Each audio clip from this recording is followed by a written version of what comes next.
ಹೊಸ ವರ್ಷ ಬರ್ತಿದೆ 2026. ಏನ್ ಮಾಡೋದು ಬ್ರದರ್? ಹೊಸ ಆಟೋ ತಗೋಬೇಕು ಅನ್ಕೊಂಡಿದೀವಿ.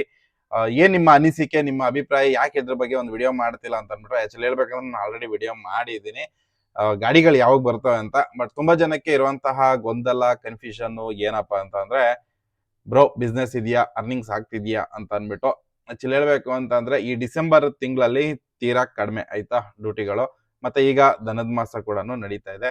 ಇವಾಗ ಹೇಳ್ಬೇಕು ಅಂದ್ರೆ ಈ ಡಿಸೆಂಬರ್ ತಿಂಗಳಲ್ಲಿ ಆಲ್ಮೋಸ್ಟ್ ರಜೆಗಳು ಲಾಂಗ್ ರಜಾ ಅಂದ್ರೆ ಈ ಒಂದು ಜನವರಿ 5ನೇ ತಾರೀಕಿನ ಜನವರಿ 5ನೇ ತಾರೀಕು 10ನೇ ತಾರೀಕುವರೆಗೂ ಆಲ್ಮೋಸ್ಟ್ ರಜದಲ್ಲೇ ಇರ್ತಾರೆ ಅಂತಾನೆ ಇಟ್ಕೊಳ್ಳಿ. ಯಾಕಂದ್ರೆ ಸ್ಕೂಲು, ಕಾಲೇಜು ಎಲ್ಲ ರಜೆ. ಆಲ್ಮೋಸ್ಟ್ ಸ್ಕೂಲ್ಗಳು ಜಾಸ್ತಿ ರಜೆ ಇದಾವೆ, ಕಾಲೇಜ್ಗಳು ಬಂದ್ಬಿಟ್ಟು ಒಂದ್ 3 ದಿನ 4 ದಿನಕ್ಕೆಲ್ಲ ಸ್ಟಾರ್ಟ್ ಆಗೋಯ್ತವೆ.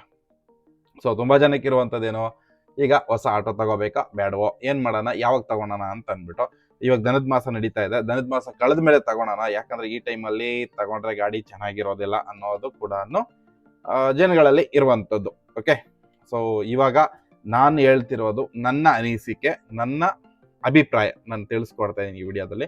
ನೀವೇನಾದ್ರೂ ಹೊಸ ಆಟೋ ತಗೋಬೇಕು ಅನ್ಕೊಂಡಿದ್ರೆ ನಾನು ಹೇಳೋದೇನಂತಂದ್ರೆ, ಜನವರಿ ಇಂಡಲ್ ತಗೊಳಕ್ ಟ್ರೈ ಮಾಡಿ. ಆದಷ್ಟು ಜನವರಿ ಒಂದು 30ನೇ ತಾರೀಕು, ಫೆಬ್ರವರಿ ನಿಯರ್ ಬೈ ಅಂತ ಅನ್ಕೊಳ್ಳಿ ಆಯ್ತಾ. ಅವಾಗ ಏನಂತಂದ್ರೆ ನಿಮ್ಗೆ ಹೊಸ ಮಾಡ್ಲು ಗಾಡಿ ಕೂಡ ಬರುತ್ತೆ, ಸರಿನಾ. ಹೊಸ ಮಾಡ್ಲು ಅಂತಂದ್ರೆ 2026 ಮ್ಯಾನುಫ್ಯಾಕ್ಚರಿಂಗು, 2026 ರಿಜಿಸ್ಟ್ರೇಷನ್ ಕೂಡ ಮಾಡ್ಕೋಬಹುದು. ಸೊ ಇದು ಬೆಟರ್ ಇರುತ್ತೆ ಅನ್ನೋದು ನನ್ನ ಅನಿಸಿಕೆ. ಮಿಕ್ಕಿದೆಲ್ಲ ನಿಮಗೆ ಬಿಟ್ಟಿದ್ದು. ಹಾಗೆ ಬಿಸ್ನೆಸ್ ಬಗ್ಗೆ ಅಂತ ಹೇಳ್ಬೇಕು ಅಂತಂದ್ರೆ, ಈ ಡಿಸೆಂಬರ್ ತಿಂಗಳಲ್ಲಿ ಬಂದ್ಬಿಟ್ಟು ತುಂಬಾ ಕಡಿಮೆ ಆಯ್ತಾ, ಬಿಸ್ನೆಸ್ ಅಂತೂ ತೀರಾ ಕಡಿಮೆ. ಕಳೆದ 3 ವರ್ಷದಿಂದ ಡಿಸೆಂಬರ್ ತಿಂಗಳಲ್ಲಿ ಬಿಸ್ನೆಸ್ಗಳು ಕಡಿಮೆ ಇರೋದು. ಅದೇನಾಯ್ತು ಅಂತ ಗೊತ್ತಿಲ್ಲ ಆಯ್ತು. ಮತ್ತೆ ಕೆಲವೊಂದು ರೀಸನ್ಗಳೆಲ್ಲ ಬೈಕ್ ಟ್ಯಾಕ್ಸಿ ಅದು ಇದು ಅಂತ ಎಲ್ಲ ಹೇಳ್ತಾರೆ. ಆಕ್ಚುಲಿ ಹೇಳ್ಬೇಕಂದ್ರೆ ಡಿಸೆಂಬರ್ ತಿಂಗಳಲ್ಲಿ 3 ವರ್ಷದಿಂದ ಸ್ವಲ್ಪ ಬಿಸ್ನೆಸ್ ಕಮ್ಮಿ ಆಗಿದೆ. ಅದಕ್ಕಿಂತಾನು ಏನಪ್ಪ ವಿಷಯ ಅಂತಂದ್ರೆ, ಬೆಂಗಳೂರಲ್ಲಿ ಕ್ಯಾಬ್ಗಳಿಗೆ ಬಂದ್ಬಿಟ್ಟು ಆಟೋಕ್ಕಿಂತಾನು ಕಮ್ಮಿ ರೇಟು ಆಯ್ತಾ ಕ್ಯಾಬ್ಗಳಲ್ಲಿ ಟ್ರಾವೆಲ್ ಮಾಡೋದು. ಇವಾಗೆಲ್ಲ ಚಳಿ ಎಲ್ಲ ಇದೆ ಅಲ್ವಾ, ನಿಮಗೂ ಗೊತ್ತಿದೆ. ಕೆಲವೊಬ್ರು ಮಕ್ಳು ಇರ್ತಾರೆ, ಫ್ಯಾಮಿಲಿ ಇರ್ತಾರೆ, ಏನೋ ಟ್ರಾವೆಲ್ ಮಾಡ್ತಾ ಇದ್ರೆ ಅಷ್ಟು ಟ್ರಾಫಿಕ್ ಏನು ಇಲ್ಲ. ನೀವು ಬೆಂಗಳೂರು ಸಿಟಿನಲ್ಲಿ ಈಗ ಇದೇ ನೀವು ಜನವರಿ 10ನೇ ತಾರೀಕು ಮೇಲೆ ನೋಡಿ ತುಂಬಿ ತುಳ್ಕಕ್ ಸ್ಟಾರ್ಟ್ ಮಾಡುತ್ತೆ ಟ್ರಾಫಿಕ್. ಇವಾಗ ಸದ್ಯಕ್ಕಿರುವಂತಹ ಪರಿಸ್ಥಿತಿನಲ್ಲಿ ಎಲ್ಲ ಊರ್ ಕಡೆಗೆಲ್ಲ ಹೋಗ್ಬಿಟ್ಟಿದ್ದಾರೆ. ಹಂಗಾಗಿ ಬಿಸ್ನೆಸ್ ತುಂಬಾ ಕಡಿಮೆ ಇದೆ. ಸಿಕ್ಕಿದ್ದು ಸೀರುಂಡೆ ಅನ್ಕೊಂಡು ಏನಾಗುತ್ತೆ ಬಿಸ್ನೆಸ್ ಅದನ್ನ ಮಾಡ್ಕೊಂಡು ಬರಬೇಕಂತ ಪರಿಸ್ಥಿತಿ ಇರುವಂತದ್ದು. ಯಾಕಂದ್ರೆ ನಾನು ಕೂಡ ಆಟೋನೇ ಓಡಿಸೋದು, ಅದಕ್ಕೆ ಹೇಳ್ತಾ ಇದ್ದೀನಿ. ಈ ಪರಿಸ್ಥಿತಿನಲ್ಲಿ ಈಗ ಸದ್ಯಕ್ಕೆ ಹೋಗ್ತಾ ಇದೆ. ಹೀಗಿರೋದ್ರಿಂದ ಸ್ವಲ್ಪ ಬಿಸ್ನೆಸ್ ಕೂಡ ಡೌನ್ ಇರೋದ್ರಿಂದಾಗಿ ಸ್ವಲ್ಪ ವೆಯ್ಟ್ ಮಾಡಿ ಗಾಡಿ ತಗೊಂಡ್ರೆ ಬೆಟರ್ ಅಂತ. ಸೊ ಆದಷ್ಟು ನೀವು ಫುಲ್ ಕ್ಯಾಶ್ ಅಲ್ಲೇ ಗಾಡಿನ ತಗೊಳಕ್ಕೆ ಟ್ರೈ ಮಾಡಿ ಆಯ್ತಾ. ಹಿಂದಿನ ವಿಡಿಯೋಗಳಲ್ಲಿ ಕೂಡ ನಾನು ಹೇಳಿದ್ದೀನಿ, ಆದಷ್ಟು ಫುಲ್ ಕ್ಯಾಶ್ಗೆ ಟ್ರೈ ಮಾಡಿ. ಇಲ್ಲ ಅಂತಂದ್ರೆ 50-50 ಆದ್ರೂ ಮಾಡಿ ಅಂತಂದ್ರೆ 50% ಆದ್ರೂ ಡೌನ್ ಪೇಮೆಂಟ್ ಮಾಡ್ಕೊಳ್ಳಿ, ಇನ್ 50% ಲೋನ್ ಮಾಡ್ಕೊಂಡ್ರೆ ಹೆಂಗೋ ಮ್ಯಾನೇಜ್ ಮಾಡ್ಬೋದು ಆಯ್ತಾ. ಇದು ಬರೀ ಆಟೋ ಕಂಡೀಷನ್ ಅಂತ ಇಲ್ಲ, ಯಾವುದೇ ಒಂದು ಬಿಸ್ನೆಸ್ ಅಲ್ಲಿ ಕೂಡ ಅಷ್ಟೇ ನಮ್ಮ ಕೈಯಲ್ಲಿ ಸ್ವಲ್ಪ ಕೈಯಲ್ಲಿ ದುಡ್ಡು ಇಟ್ಕೊಂಡು ವ್ಯವಹಾರಕ್ಕೆ ಇಳಿದ್ರೆ ಒಳ್ಳೇದು ಆಯ್ತಾ. ಇಲ್ಲ ಅಂತಂದ್ರೆ ಏನಾಗ್ಬಿಡುತ್ತೆ, ಟೈಟ್ ಮಾಡ್ಕೊಂಡು ಕುತ್ತಿಗೆಗೆ ಬರೋವರೆಗೂ ಹಿಂಸೆ ಅನುಭವಿಸೋ ಬದಲು ನಾನು ಹೇಳೋದೇನಂತಂದ್ರೆ, ಸ್ವಲ್ಪ ದುಡ್ಡನ್ನ ಜೋಡಿಸ್ಕೊಂಡು ಮತ್ತೆ ನೀವು ಬಿಸ್ನೆಸ್ಗೆ ಬರೋದ್ರೆ ಒಳ್ಳೇದು. ಯಾವುದೇ ಫೀಲ್ಡಿಗೆ ಎಂಟ್ರಿ ಆದ್ರೂ. ಇಲ್ಲ ನನಗೆ ಬೇರೆ ವಿಧಿನೇ ಇಲ್ಲ, ಮಾಡ್ಲೇಬೇಕು, ನನ್ನ ಹತ್ರ ದಾರಿನೇ ಇಲ್ಲ ಅಂತಂದ್ರೆ, ಸೊ ಏನಾಗುತ್ತೆ, ಮಿನಿಮಮ್ ಡೌನ್ ಪೇಮೆಂಟ್ ಏನಿರುತ್ತೆ ಅದನ್ನ ಕಟ್ಕೊಂಡು ಕೂಡ ನೀವು ಗಾಡಿನ ಎತ್ಕೋಬಹುದು. ಸೊ ಬೆಟರ್ ಏನಪ್ಪಾ ಅಂದ್ರೆ, ಹೇಳ್ದಂಗೆ ತುಂಬಾ ಜನಕ್ಕಿರೋ ಪ್ರಶ್ನೆ, ಯಾವಾಗ ಗಾಡಿ ತಗೊಳ್ಳೋದು ಬೆಟರ್ ಅಂತ. ಸೊ ಈಗ ದನದ ಮಾಸ ಕೂಡ ನಡೀತಾ ಇದೆ. ಹಾಗೆ ಇನ್ನು ಜನವರಿ 15ನೇ ತಾರೀಕು ಆಗ್ಬೋದೇನೋ ದನದ ಮಾಸ ಮುಗಿಯಕ್ಕೆ ಅನ್ಕೊಂಡಿದೀನಿ. ಸೊ ಅಷ್ಟ್ರಲ್ಲಿ ಮುಗೀತದೆ. ಸೊ ಅಲ್ಲಿ ಗಂಟ ಯಾರನ್ನು ತುಂಬಾ ಜನ ಗಾಡಿಗೆ ಏನು ತಗೊಳೋದಿಲ್ಲ, ಅದು ನನಗೂ ಗೊತ್ತಿದೆ, ತುಂಬಾ ಜನಕ್ಕೆ ಕೂಡ ಗೊತ್ತಿದೆ. ಸೊ 15ನೇ ತಾರೀಕು ಮೇಲೆ ಇನ್ನೊಂದು 15ನೇ ಅಂದ್ರೆ ಜನವರಿ 15ನೇ ತಾರೀಕುವರೆಗೂ ವೆಯ್ಟ್ ಮಾಡ್ತಾ ಇದ್ರೆ ನಾನು ಹೇಳೋದು, ಜನವರಿ ಇಂಡವರೆಗೂ ವೆಯ್ಟ್ ಮಾಡಬೇಡಿ, ಇನ್ನೂ ಒಂದು 15 ದಿವಸ. ಅದಾದ್ಮೇಲೆ ನಿಮಗೆ ಹೊಸ ಮಾಡಲು ಕೂಡ ಗಾಡಿಗಳು ಬರಕ್ ಸ್ಟಾರ್ಟ್ ಆಯ್ತವೆ. ಆವಾಗ ನೀವು ಹೊಸ ಮಾಡಲ್ ಗಾಡಿ ಕೂಡ ತಗೋಬಹುದು. Same year manufacturing, same year registration ಕೂಡ ಸಿಗುತ್ತೆ. ಅದು ಒಬ್ಬೊಬ್ಬರಿಗೆ ಆಯ್ತಾ. ಆಟೋದ ಕಂಡೀಷನ್ ಅಲ್ಲಿ ಅಷ್ಟು ಮ್ಯಾಟರ್ ಏನ್ ಆಗಲ್ಲ ಆಸ್ ಪರ್ ನನ್ಗೆ ಗೊತ್ತಿರಂಗೆ. ಯಾಕಂದ್ರೆ ಇದು ಬಂದ್ಬಿಟ್ಟು ದುಡಿಯೋಕ್ಕೋಸ್ಕರ ಬರ್ತಿರೋದು, ಶೋಕಿ ಮಾಡಕ್ಕಲ್ವಲ್ಲ, ಹಂಗಾಗಿ ಅಷ್ಟು ಮ್ಯಾಟರ್ ಆಗಲ್ಲ. ಬಟ್ ಅದು ನಿಮ್ಗೆ ಬಿಟ್ಟಿದ್ದು, ನಿಮ್ಮ ಚಾಯ್ಸ್. ಅದರ ಜೊತೆಗೆ ನಾನು ಯಾರಿಗೂ ಕೂಡ ಪ್ರೋತ್ಸಾಹ ಮಾಡೋದಿಲ್ಲ, ಆಟೋ ತಗೊಳ್ಳಿ ಅಂತಾನು ಹೇಳೋದಿಲ್ಲ, ಆಟೋ ತಗೋಬೇಡಿ ಅಂತಾನು ಹೇಳೋದಿಲ್ಲ. ಯಾಕಂತಂದ್ರೆ ಅದು ಎರಡು ಹೇಳೋದಕ್ಕೆ ನಾನು ಯಾರು ಅಲ್ಲ, ಸರಿನಾ. ಜಸ್ಟ್ ಒಂದು ಇನ್ಫ್ಲುಯೆನ್ಸರ್ ಆಗಿ ನಾನು ಒಂದು ಇನ್ಫಾರ್ಮೇಶನ್ ಕೊಡ್ಬೋದೇ ಹೊರತು ಮಿಕ್ಕಿದೆಲ್ಲ ಬಿಟ್ಟಿದ್ದು ನಿಮ್ಮ ಮೇಲೆನೆ. ಸುಮ್ಮನೆ ಯಾರೋ ಹೇಳಿದ್ರು ಹೆಂಗೋ ಹೇಳಿದ್ರು ಅಂತ ಅಂದ್ಬಿಟ್ಟು ದಯವಿಟ್ಟು ಮಾಡಕ್ಕೆ ಹೋಗ್ಬೇಡಿ. ಮಾಡೋಕ್ಕಿಂತ ಮುಂಚೆ 100 ಸತಿ ಯೋಚನೆ ಮಾಡಿ, ಯಾಕಂದ್ರೆ ರಿಸ್ಕ್ ಇದೆ ಆಯ್ತಾ, ರಿಸ್ಕ್ ಇದೆ. ಇವಾಗ ನೀವು ಫುಲ್ ಕ್ಯಾಶನ್ನೇ ಒಂದು ಗಾಡಿ ತಗೊಂಡ್ರೆ ಹೆಂಗೋ ಅಷ್ಟು ನಿಮಗೆ ತಲೆನೂ ಅನ್ಸೋದಿಲ್ಲ. ಹೆಂಗೋ ಒಂದು ನಿಲ್ಸ್ಕೊಳೋದು 10 ದಿವಸ 15 ದಿವಸ ನಿಲ್ಸ್ಕೊಂಡ್ರು ಕೂಡ ಹೆಂಗೋ ಮ್ಯಾನೇಜ್ ಮಾಡ್ಬಿಡ್ಬೋದು. ಒಂದು ವೇಳೆ ನಿಮ್ಮ ಗಾಡಿ ಲೋನಲ್ಲಿ ಇತ್ತು ಅಂತಂದ್ರೆ ಏನಾದರೂ ಒಂದು ಹುಷಾರ್ ತಪ್ಪು, ಏನಾದರೂ ಒಂದು ಆಯಿತು ಅಂತಂದ್ರೆ 1 ತಿಂಗಳು ನೀವು ಮ್ಯಾನೇಜ್ ಮಾಡೋ ಥರ ನಿಮ್ಮ ಕೈಯಲ್ಲಿ ಮ್ಯಾನೇಜ್ ಮಾಡೋಕ್ಕಾಗಿಲ್ಲ, ಆ ಕಮಿಟ್ಮೆಂಟ್ ಮೇಂಟೈನ್ ಮಾಡೋಕ್ಕಾಗಿಲ್ಲ ಅಂತಂದರೆ ಸೀದಾ ನಿಮ್ಮ ಸಿಬಿಲ್ ಎಲ್ಲ ಎಗರೋಗುತ್ತೆ ಆಯಿತಾ. NBFCನಲ್ಲಿ ಏನಾದರೂ ನೀವು ಲೋನ್ ತಗೊಂಡ್ರೆ ಸಿಬಿಲ್ ಎಲ್ಲ ಎಗರೋಗುತ್ತೆ, ಪೆನಾಲ್ಟಿ ಮತ್ತು extra charges, cheque bounce charges ಅಂತ ಎಲ್ಲ ಹಾಕ್ತಾ ಹೋಗ್ತಾರೆ. ಸೊ ಹಾಗಾಗಿ ಆದಷ್ಟು ನಾನು ಹೇಳೋದು 50% ಆದರೂ ನಿಮ್ಮ ಕೈಯಲ್ಲಿ ದುಡ್ಡಿರಬೇಕು, ಮಿಕ್ಕಿದ್ದನ್ನ ಲೋನ್ ಎತ್ಕೊಳ್ಳಿ. ಇಲ್ಲ ಅಂತಂದರೆ ಫುಲ್ ಕ್ಯಾಶ್ ಇತ್ತು ಅಂದರೆ ಇನ್ನೂ ಒಳ್ಳೇದೇನೆ, ಸರಿನಾ. ಸೊ ತುಂಬ ಜನ ಹತ್ರ ಇರೋದಿಲ್ಲ, ನನಗೂ ಗೊತ್ತಿದೆ. ಬಟ್ ಏನಂತಂದರೆ ನನಗೆ ಇರುವಂತಹ ಎಕ್ಸ್ಪೀರಿಯೆನ್ಸು, ನನಗಿರುವಂತಹ ಅದನ್ನು ನಿಮಗೆ ತಿಳಿಸ್ಬೋದು, ಅನುಭವನ ನಾನು ನಿಮ್ಮ ಹತ್ರ ಹಂಚ್ಕೊತಾ ಇರೋದು. ಯಾಕಂದರೆ ನಾನು ಕೂಡ ಲೋನಲ್ಲಿ ತಗೊಂಡು ನಾನು ಅನುಭವಿಸಿದ್ದೀನಿ. ಸೊ ಅದಕ್ಕೋಸ್ಕರ ನೀನು ಹೇಳ್ತಿರೋದು. ಈಗ ಬಂದ್ಬಿಟ್ಟು ನಾನೀಗ ಈ ಆದಷ್ಟು ಗಾಡಿಗಳು ಬಂದ್ಬಿಟ್ಟು ನಂದೆಲ್ಲ ಫೈನಾನ್ಸ್ ಮುಗಿಸ್ಕೊಂಡಿದ್ದೀನಿ. ಯಾವುದೇ ಕಾರಣಕ್ಕೂ ಈ ಮಿನಿಮಮ್ ಡೌನ್ ಪೇಮೆಂಟಲ್ಲಿ ಗಾಡಿಗಳು ತಗೊಳೋದಂತೂ ನಾನು ತಗೊಳ್ಳೋದು ಇಲ್ಲ. ಯಾವುದೇ ವಸ್ತುನೂ ಅಷ್ಟೇ ಮಿನಿಮಮ್ ಡೌನ್ ಪೇಮೆಂಟಲ್ಲಿ ತಗೊಳ್ಳೋದಿಲ್ಲ. ಮಿನಿಮಮ್ 50% ಇಲ್ಲ 60% ನನ್ನ ಕೈಯಿಂದ ಹಾಕಬೇಕು. ಮಿಕ್ಕಿದ್ನ ಬೇಕಾದರೆ ಒಂದು ಅಡ್ಜಸ್ಟ್ಮೆಂಟ್ಗೋಸ್ಕರ ಲೋನ್ ಎತ್ಕೊತೀನಿ. ನಾನು ಮಾಡ್ಕೊಂಡು ಹೋಗ್ತಿರಿದ್ದು ಇದು ನನಗೆ ಕನ್ವಿನಿಯೆಂಟ್ ಅನಿಸುತ್ತೆ, ಮತ್ತು ಸುಲಭ, ಮತ್ತು ಇದು ಅಷ್ಟು ತಲೆನೋವು ಕೊಡೋದಿಲ್ಲ.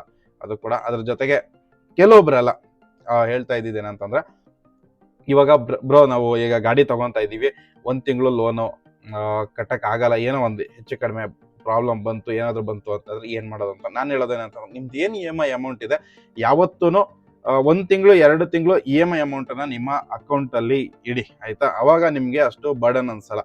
ನೀವು ಏನಾದರೂ ಅವತ್ತಿಂದ ಅವತ್ತಿಗೆ ನಾನು ರೊಟೇಷನ್ ಮಾಡ್ತೀನಿ ಅಂತಂದ್ರೆ ಕಷ್ಟ ಇದೆ. ಸೊ ಬೆಟರ್ ಏನಪ್ಪ ಅಂತಂದರೆ, ಇವಾಗ 10,000 ರೂಪಾಯಿ ನಿಮ್ಮದು ಏನು ಲೋನ್ ಅಮೌಂಟ್ ಬರುತ್ತೆ, ಆ 10,000 2 ತಿಂಗಳದ್ದು ಲೋನ್ ಅಮೌಂಟ್ ಒಂದು 20,000 ರೂಪಾಯಿ ನಿಮ್ಮ ಅಕೌಂಟಲ್ಲಿ ಇಟ್ಬಿಟ್ರೆ ನಿಮ್ಗೆ ಯಾವುದೇ ಥರ ಬರ್ಡನ್ ಅನ್ಸೋದಿಲ್ಲ, ತಲೆನೋವು ಅನ್ಸೋದಿಲ್ಲ. ನೀವು ಟೆನ್ಷನ್ ಫ್ರೀಯಾಗಿ ಆರಾಮಾಗಿ ಗಾಡಿನೂ ಓಡಿಸ್ಕೋಬೋದು. ಒಂದು ವಾರನ 15 ದಿವಸ ಗಾಡಿ ನಿಂತ್ಕೊಂತು ಅಂದರೂ ಕೂಡ ಮ್ಯಾನೇಜ್ ಮಾಡ್ಬೋದು. ನಿಂತ್ಕೊಳುತ್ತೆ ಯಾಕೆ ಹೇಳ್ತಾ ಇದ್ದೀನಿ ಅಂತಂದರೆ, ಇದರಲ್ಲಿ ನಾವು ಎಲ್ಲಿ ದುಡಿತಾ ಇರೋದು, ಆನ್ ರೋಡಲ್ಲಿ ದುಡಿತಾ ಇರೋದು, ಸಿಕ್ಕಾಬಟ್ಟೆ ಪೊಲ್ಯೂಷನು, ಧೂಳು, ರೋಡ್ ಕಂಡೀಷನು, ಆರೋಗ್ಯ ಅಂತೂ ಕೆಡ್ತಾನೆ ಇರ್ತವೆ. ನಿಮ್ಗೆಲ್ಲರಿಗೂ ಗೊತ್ತಿದೆ ಬೆಂಗಳೂರಲ್ಲಿ ಯಾವ ಮಟ್ಟಕ್ಕೆ ಪೊಲ್ಯೂಷನ್ ಕಂಡೀಷನ್ಗಳಿದಾವೆ ಅಂತಂದರೆ ವರ್ಸ್ಟ್ ಕಂಡೀಷನು ಆಯಿತಾ. ಸೊ ಹಂಗಾಗಿ ಹೇಳ್ತಿರೋದು, ನಮ್ಗೆ ಅನ್ಸೋದಿಲ್ಲ. ಬಟ್ ಏನಂತಂದರೆ ಆಲ್ಮೋಸ್ಟ್ ಎಲ್ಲರದು ಆರೋಗ್ಯ ಕೆಡ್ತಾ ಇರೋದು, ಇನ್ಕ್ಲೂಡಿಂಗ್ ನಂದು ಕೂಡ ಅದೇ ಸಿಚುವೇಶನು. ಯಾಕೆ ಮಾತು ಹೇಳ್ತಿದ್ದೀನಿ ಅಂತಂದರೆ, ನಾನು ಕೂಡ ಆಟೋ ಓಡಿಸ್ತೀನಿ. ಸೊ ನನ್ನ ಕಂಡೀಷನಲ್ಲಿ ಏನಾಗ್ತಿದೆ ಅಂತಂದರೆ, ಈಗ 1 ದಿವಸ 2 ದಿವಸ ನಾನು ರಜಾ ಹಾಕ್ಕೊಂಡು ಮನೆಯಿಂದ ಡ್ಯೂಟಿಗೆ ಹೊರಟ್ರೆ ಫುಲ್ ಎನರ್ಜೆಟಿಕ್ ಆಗಿರ್ತೀನಿ, ಫುಲ್ ಮೂಡ್ ಫ್ರೆಶ್ ಕೂಡ ಆಗಿರುತ್ತೆ, ಓಕೆನಾ. ಸೊ ಅವತ್ತೊಂದು ದಿವಸ ಫುಲ್ ದಿನ ಡ್ಯೂಟಿ ಮಾಡಿಕೊಂಡು ಮನೆಗೆ ಬಂದರೆ ಮಾರನೇ ದಿವಸ ಮುಖ ಎಲ್ಲ ಇಷ್ಟು ದಪ್ಪ ಊದೋಗಿರುತ್ತೆ. ಸೊ ಇದೆಲ್ಲ ರೀಸನ್ ಏನಪ್ಪ ಅಂತಂದರೆ, ಬೆಂಗಳೂರಲ್ಲಿರುವಂತಹ ಪೊಲ್ಯೂಷನ್ನು ಮತ್ತು ಟೆನ್ಷನ್ಗುರು. ಈ ಕೆಲಸ ಒಂದೊಂದ್ಸತಿ ಡ್ಯೂಟಿ ಆಗಿಲ್ಲ ಅಂತಂದರೆ ಎಷ್ಟು ಅರ್ಥ ಮಾಡ್ಕೊಳ್ಳಿ ನೀವೇನೆ, ಅವೆಲ್ಲ ಟೆನ್ಷನ್ ಎಲ್ಲ ಬರೋಕ್ಕೆ ಸ್ಟಾರ್ಟ್ ಆಗ್ಬಿಡುತ್ತೆ. ಸೊ ಆಲ್ಮೋಸ್ಟು ಈ ಆಟೋ ಫೀಲ್ಡ್ ಅಂತಂದರೆ ಒಂಥರ ಟೆನ್ಷನ್ ಕೆಲಸ. ಒಂದು ದಿವಸ ಚೆನ್ನಾಗಾಗ್ಬಿಡುತ್ತೆ, ಒಂದು ದಿವಸ ಫುಲ್ಲು ಟೆನ್ಷನು. ಹಾಗಿರೋದ್ರಿಂದಾಗಿ ನಾನು ನಿಮ್ಗೆ ಯಾರಿಗೂ ಕೂಡ ಈ ಫೀಲ್ಡಿಗೆ ಬನ್ನಿ ಅಂತ ಏನು ರಿಕಮೆಂಡ್ ಮಾಡೋದಿಲ್ಲ. ಯಾಕಂದರೆ ಬರೋದು ಬಿಡೋದೆಲ್ಲ ನಿಮಗೆ ಬಿಟ್ಟಿದ್ದು.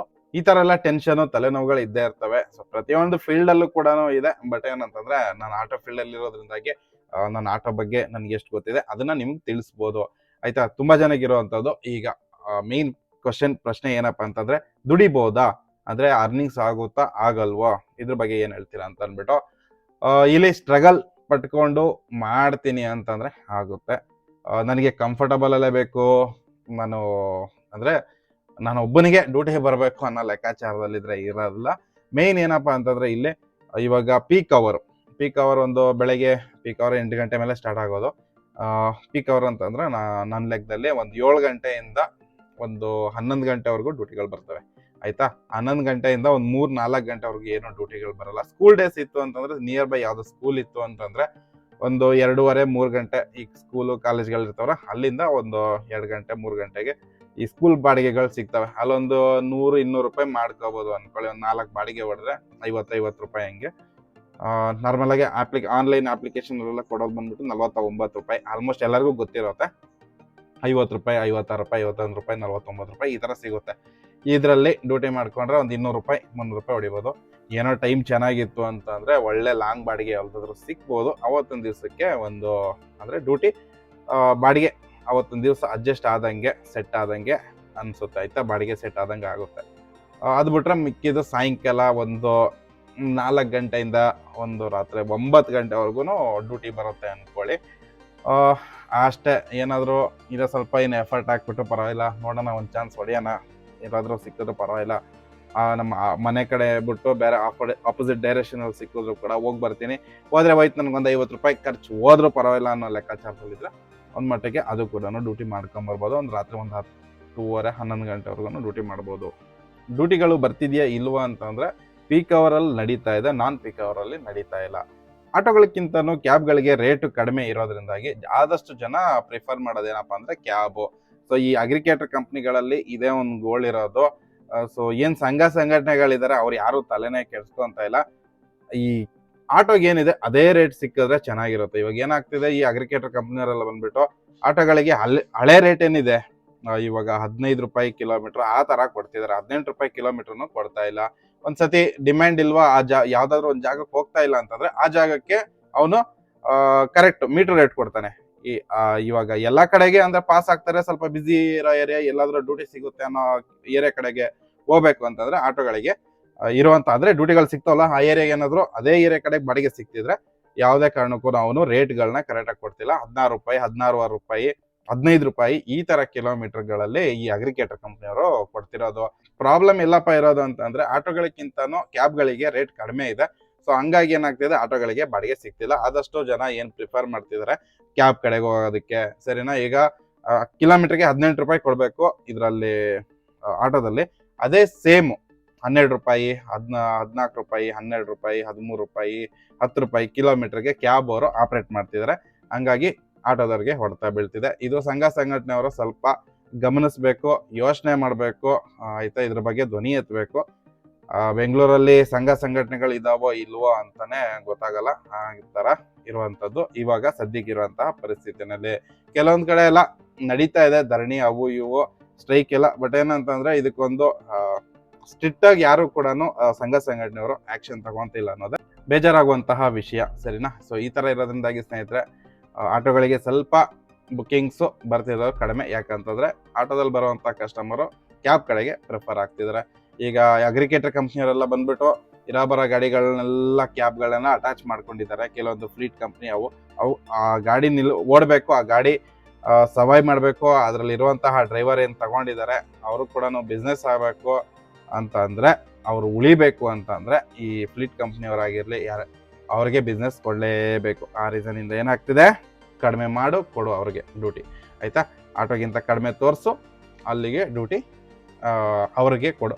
ಸೊ ಕಸ್ಟಮರ್ ಎಲ್ಲರೂ ಅಲ್ವಾ, ನಾನಾಗಿರಲಿ ನೀವಾಗಿರಲಿ, ಎಲ್ಲಿ ಒಂದು 10 ರೂಪಾಯಿ ಉಳಿತದೆ ಅದೇ ಕಡೆಗೇನೆ ಯೋಚನೆ ಮಾಡೋದು. ಇದೆಲ್ಲ ರೀಸನ್ ಇರೋದ್ರಿಂದಾಗಿ ಏನಾಗ್ತಿದೆ, ಆಟೋಗಳಿಗೆ ಸ್ವಲ್ಪ ಬುಕ್ಕಿಂಗ್ ಕಮ್ಮಿ ಇದಾವೆ. ಬರ್ತಾ ಇಲ್ಲ ಅಂತ ಹೇಳಲ್ಲ, ಬರ್ತಿದ್ದಾವೆ. ಬಟ್ ಏನಂತಂದ್ರೆ ತೀರಾ ಕಡಿಮೆ. ಯಾಕಂದ್ರೆ ಕಿಲೋಮೀಟರ್ಗೆ ಬೇಕಿರೋ ಅಷ್ಟು ಅಮೌಂಟ್ ಏನು ಬರಬೇಕು ಅದು ಬರ್ತಾ ಇಲ್ಲ. ಬಿಸ್ನೆಸ್ ಆಟೋದಲ್ಲೂ ನಡಿಬೇಕು, ಆಟೋದವ್ರಿಗೂ ಬಿಸ್ನೆಸ್ ನಡಿಬೇಕು. ಏನ್ ಮಾಡ್ತಿದ್ರೆ ಆಟೋದವ್ರು ಕೂಡ ಸಿಕ್ಕಿದ ಬಾಡಿಗೆನ ಹಾಕೊಂಡು ಹೋಗ್ತಿದಾರೆ. ಏನೋ ಒಂದು ನಡೀಲಿ ಬಿಡಪ್ಪ ಅಂತ ಅಂದ್ಬಿಟ್ಟು. ಎಲ್ಲರಿಗೂ ಕಮಿಟ್ಮೆಂಟ್ ಇರುತ್ತಲ್ವಾ ಇದರಲ್ಲಿ. ಅಂದ್ರೆ ಆಟೋನೇ ನಂಬ್ಕೊಂಡು ಬದುಕ್ತಾ ಇರೋದ್ರಿಂದಾಗಿ ಏನಾಗುತ್ತೆ, ಆಟೋನೇ ನಂಬ್ಕೊಂಡು ಜೀವನ ಮಾಡೋದ್ರಿಂದಾಗಿ ಒಂದು 20 ರೂಪಾಯಿ 30 ರೂಪಾಯಿ ಕಡಿಮೆ ಆದ್ರೂ ಪರವಾಗಿಲ್ಲ ಅಂತ ಅಂದ್ಬಿಟ್ಟು ಕಮ್ಮಿ ರೇಟ್ಗೆನೆ ಆಪರೇಟ್ ಮಾಡೋವಂಥವ್ರು ಕೂಡ ನಮ್ಮ ಆಟೋ ಡಿಪಾರ್ಟ್ಮೆಂಟ್ ಇದ್ದಾರೆ. ಹಾಗಾಗಿ ಏನಾಗ್ತಿದೆ, ಈ ಅಗ್ರಿಕೇಟರ್ ಕಂಪ್ನಿಯವರು ಡ್ರೈವರ್ಗಳ ಜುಟ್ಟು ಜನವರನ್ನ ಹಿಡ್ಕೊಂಡು ಜಿಗೀತಾ ಇದ್ದಾರೆ ಆಯ್ತಾ, ಅಂತ ಪರಿಸ್ಥಿತಿ ಆಗಿದೆ. ಸೊ ಇದು ಬೆಂಗಳೂರಲ್ಲಿ ಇರುವಂತಹ ಆಟೋ ಡ್ರೈವರ್ಗಳ ಪರಿಸ್ಥಿತಿ, ಆಟೋಗಳ ಪರಿಸ್ಥಿತಿ ಏನಾದ್ರು ಅನ್ಕೊಳ್ಳಿ. ಇದಿಷ್ಟು ಸ್ನೇಹಿತರೆ ನನ್ನ ಅನಿಸಿಕೆ, ನನ್ನ ಅಭಿಪ್ರಾಯ. ನಿಮ್ಮ ಅಭಿಪ್ರಾಯ ಅನಿಸಿಕೆ ಏನು ಅನ್ನೋದನ್ನ ಕಮೆಂಟ್ ಬಾಕ್ಸ್ ಓಪನ್ ಆಗಿದೆ, ಅದರಲ್ಲಿ ತುಂಬಿಡಿ. ನಿಮ್ಮ ಏನೇನು ಅನ್ಸುತ್ತೆ, ನಿಮ್ಗೆ ಅನ್ಸುತ್ತೆಲ್ಲ ತುಂಬಿಡಿ. ಸರಿನಾ, ಹಾಗೆ ಇಲ್ಲಿಗೆ ಈ ವಿಡಿಯೋ ಮುಗಿಸ್ತಾ ಇದ್ದೀನಿ. ವಿಡಿಯೋ ಹೇಗಿತ್ತು ಅಂತ ತಿಳಿಸಿ. ಇಷ್ಟ ಆದ್ರೆ ಕೂಡಲೇ ಲೈಕ್, ಸಬ್ಸ್ಕ್ರೈಬ್ ಮಾಡೋದನ್ನ ಮಾತ್ರ ಮರಿಬೇಡಿ ಆಯ್ತಾ. ಯಾಕಂದ್ರೆ ಚಾನಲ್ ಗ್ರೋ ಆಗ್ತಿಲ್ಲ. ಚಾನಲ್ನ ಗ್ರೋ ಮಾಡುವಂತಹ ಜವಾಬ್ದಾರಿ ನಿಮ್ಮದೇ ಆಗಿರುತ್ತೆ. ನಾನು ಜಸ್ಟ್ ಬಂದ್ಬಿಟ್ಟು ಇನ್ಫಾರ್ಮೇಶನ್ ಕೊಡ್ಬೋದು ನನ್ಗೆ ಗೊತ್ತಿರೋಷ್ಟು. ಹಾಗೆ ನಿಮ್ಗೆ ಏನಾದರೂ ಪರ್ಟಿಕ್ಯುಲರ್ ಕೆಲವೊಂದು ಟಾಪಿಕ್ ಮೇಲೇ ವಿಡಿಯೋ ಬೇಕು ಅಂತಂದ್ರೆ ಕಮೆಂಟಲ್ಲಿ ಕೂಡ ಅದು ಹೇಳಿ.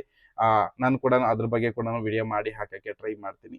ಇದಿಷ್ಟು ಈ ವಿಡಿಯೋದಲ್ಲಿ. ಮುಂದಿನ ವಿಡಿಯೋದಲ್ಲಿ ಸಿಗ್ತೀನಿ. ಅಲ್ಲಿವರೆಗೂ ಟೇಕ್ ಕೇರ್, ಬಾಯ್, ನಮಸ್ಕಾರ.